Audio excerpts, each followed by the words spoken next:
name change was probably a little bit easier to understand because this is a firm that was 60 years old, and about 40 years ago, the two, the partners that are leaving today were brought on, and they didn't change the names. Their names weren't on the list of names on that door.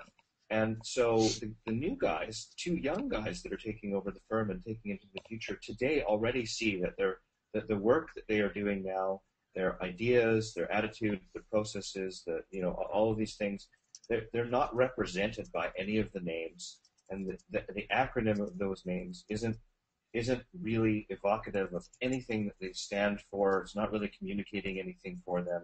And so when we started to take a look at all of that, we realized that, yes, okay, this is a firm with 60 years of work and equity, and people will know who they are to some degree, but Ratio as a name, and we went through a lot of names, and naming is probably the subject of an entirely separate webinar for us, which might be a really great next one, is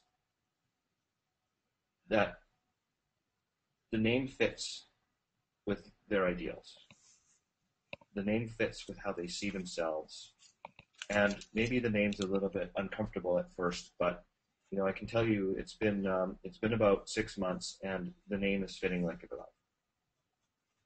And once the feedback starts coming in, and people say, "Wow, it's a great name, I love it," and all of those other kinds of things, it really starts to take on a life of its own. And that invigoration that we talked about earlier, that's what's behind this. And I hope that answers the question. Thanks, Ben. We do have time for a few more questions. Next one is, the brand essence process looks very comprehensive. How long does it normally take to get from point A to point B?